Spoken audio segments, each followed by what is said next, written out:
Hi Aries, how are you? Today is July 2nd. I'm coming to you from my bedroom because I have guests here this weekend and they're sleeping, so I didn't want to disturb them. So this week we have two planets changing signs. Mars moves into Taurus on July 5th and Mercury moves into Cancer as well. Now Mars in Taurus is important for us, obviously, because we're ruled by Mars. And so you may find your actions a little bit slower. You may find that your energy levels are a little bit more grounded, not as need to get it done as we've been for the last few months. Now, this Mars in Taurus transit is also important because Mars conjuncts the Uranus North Node conjunction that's at the end of the month, and that's a big one. So it's actually going to start building up pressure for us, and with that Mars being involved in that conjunction, it's going to be even more important for Aries. It'll be important. That conjunction is going to be important for Aquarius, for Taurus, and for Mars in particular, because all of our ruling planets are involved in it. So definitely circle that date, July 31st, at the end of the month. That said, let's get straight into the reading. Okay, can I get the overall energy for Aries week of July 2nd, 2022?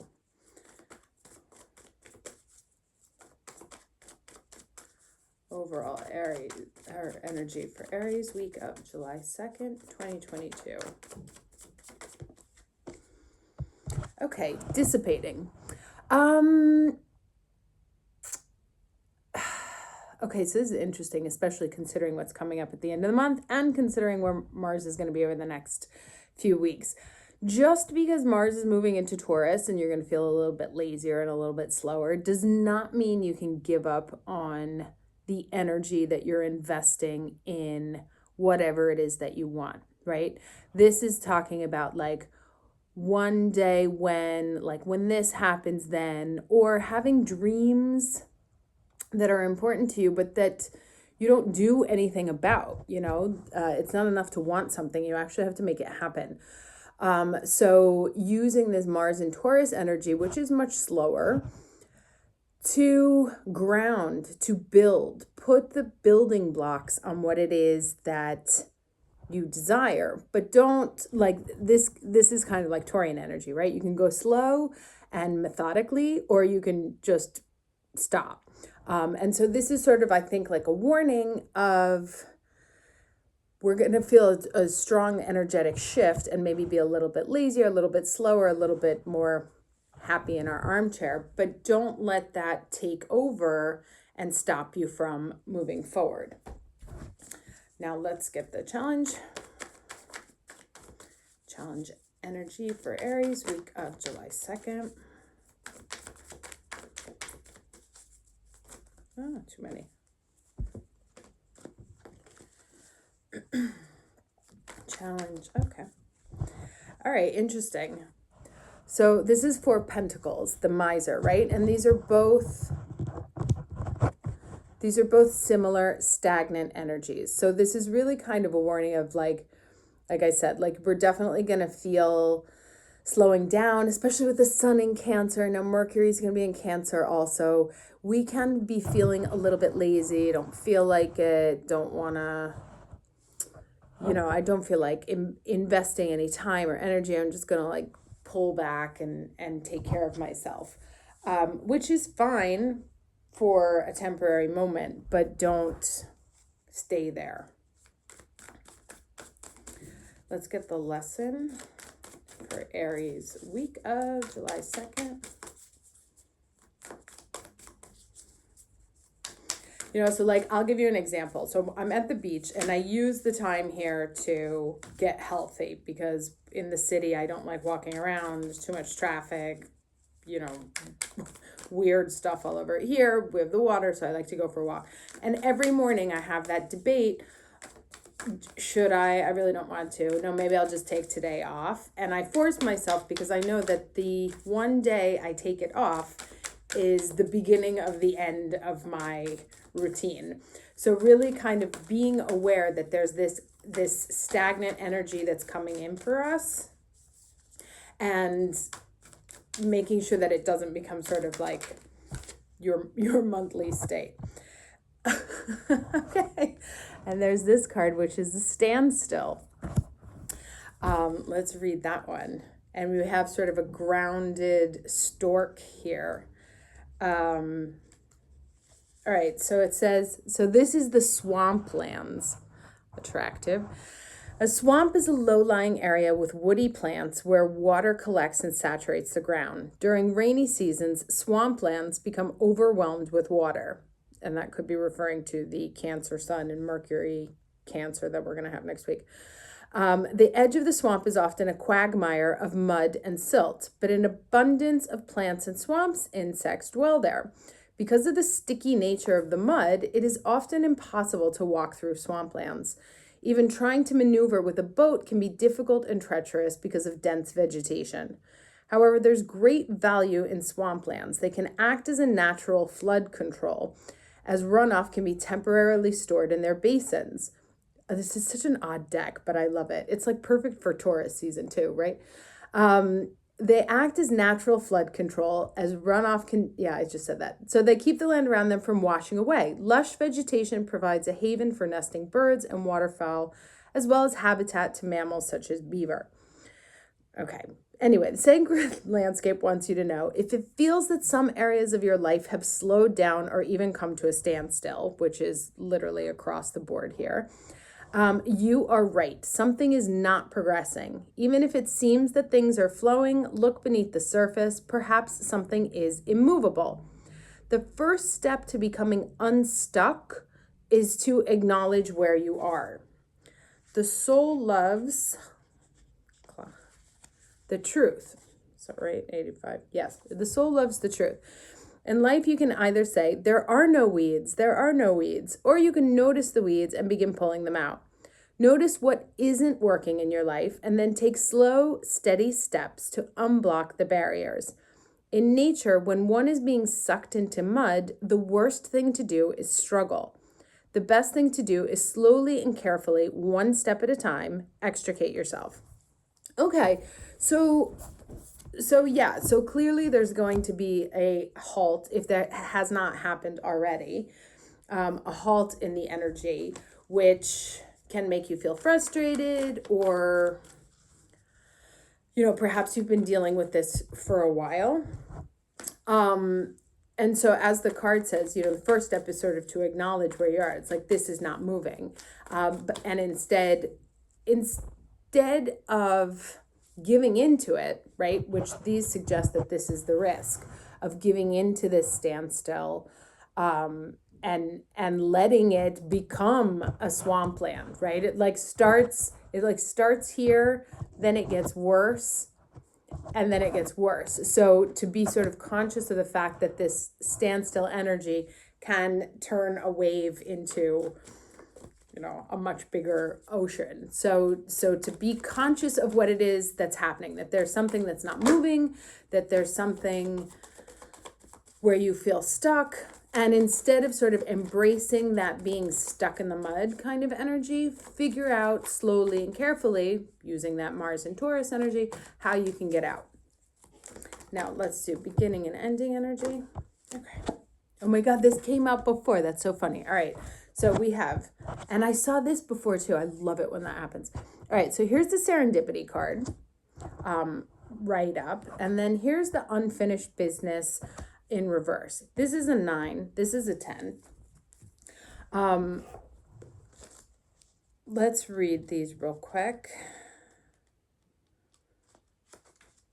Okay, so this is, you've stepped into alignment with the greater good, where your dreams and the collective dreams resonate in exquisite harmony. Now is the time for luck and preparation to meet and create miracles that you could never have planned all by yourself. Keep in mind that you are a channel for providence right now, as a higher energy uses you as a force on behalf of the whole world. Your fortune becomes everyone's fortune. Everything you bring into being now will leave a wondrous legacy for others in the future. Your service to the world is being supported at this time. Expect the unexpected and smile, for Spirit loves you very much. Okay. All right. So I actually have an idea here, but I want to read this also, just the protection message, and then get some cards. When unfinished business casts a shadow over your life, it's a reminder that procrastination is a form of self-sabotage. Okay, so that's what I thought. It's not in your best interest to stall. Even stumbling forward is better than holding back. Don't overthink things or let yourself get distracted. Just tie up any loose ends and deliver the results. Don't quit before the finish line. Spirit wants you to win. And so what I was getting here is that if you have something that's like slowed down or stalled, and you're like, all right, well, I don't know how else to push that forward, so maybe it's just not meant to be done. And you may be tempted to walk away from something that's slowed down as if it's not, Queen of Wands, as if it's like, okay, well, nothing's happening there, so obviously I'm not supposed to be doing it. I'm not supposed to be working on it. And that's incorrect, right? So this is not a time where you want to give up on something that's slowed down or walk away from something that's slowed down. You want to take that Mars and Taurus energy and break it down into small pieces, right? It's like, okay, we're used to the Mars and Aries rushing forward and getting things done. And we can sometimes have that idea that like, if we're not pushing forward really fast, then it's not meant to be. And what's coming up here now is the exact opposite, that just because it's stalled doesn't mean that it's not for you. It means that there's like something to take a look at, something to re-examine, but that this is something that you need to keep pushing forward. And just because it's not like it's kind of hanging in the balance doesn't mean that it's something that you should walk away from. So let's get 2 more cards here. We have the Queen of Wands.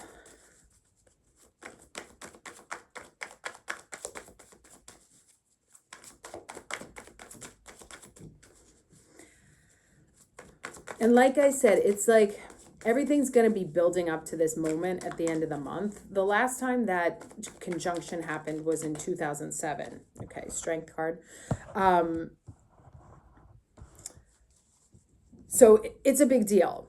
And I really feel like we need to use this, and it will be unpredictable because Mars and Uranus together on their own is a powerhouse, and then conjunct the North Node, where both Uranus is about pushing forward as a society. North Node is about taking you closer to your destiny.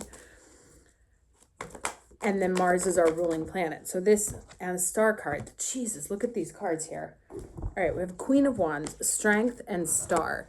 So, and these are in such incredible contrast with these, right? Standstill, miser, dissipating. So it's almost like don't confuse, but you see how these are all kind of like chill energies? Like she's sitting on her throne. She's quietly taming this lion. This woman is very peacefully nurturing her dreams. Just because it's not rushing forward like Knight of Wands energy doesn't mean it's not moving. Like this is a time for very thoughtful consideration.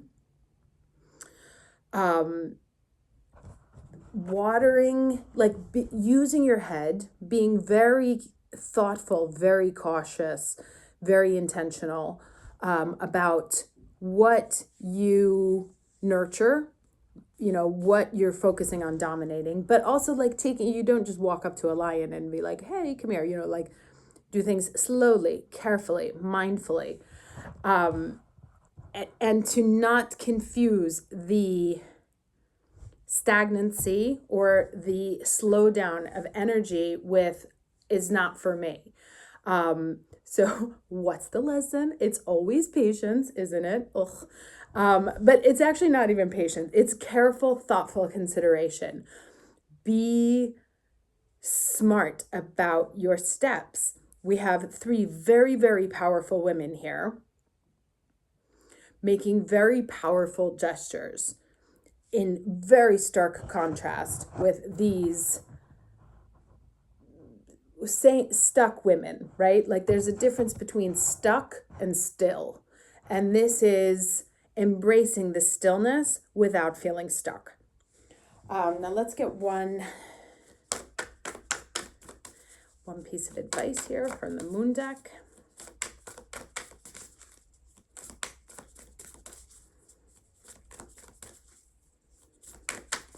But I love it when I see the Serendipity card here. So it's like, don't give up. If there's something that's like not working out the way you thought it would, as quickly as you thought it would, give it time. It needs time. It needs time and careful consideration. There's two. It needs time and that's too many. Sorry. Time, careful consideration. It's like, it's such a big plan that it can't rush forward. So just because it's not moving quickly doesn't mean it isn't working out exactly how it's supposed to be. Right. All right, I'll take two. That's funny. This one came out for me before. So first quarter moon in Virgo, assess the situation, right? And that's what I said here. This is a time for careful consideration, mindfulness, being incredibly intentional. And then we have the new moon in Capricorn card here, which is about step up and lead. And again, like I said, there's these three very powerful female figures here. And then these very weak ones.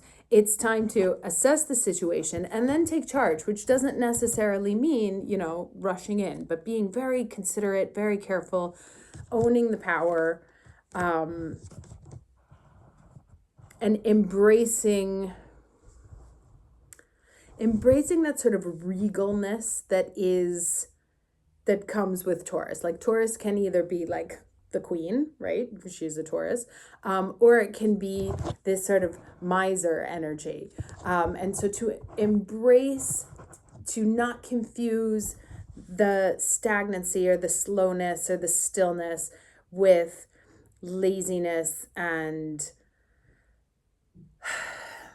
an abdication of responsibilities, but to really use this time to ground this sense of power and to do what you have to do step by step, slowly, carefully, mindfully, intentionally, understanding with an incredible wisdom everything that's supposed to how things are supposed to unfold, right? And then just kind of like leaving it up to the universe to make things happen. And remember, like I said, even though things may feel slowed down, they may feel stalled, don't abandon. Also because everything is building up to this crazy moment at the end of the month, which will be very interesting. Anyway, that said, hope this was helpful, and I wish you a very lovely week. Take care.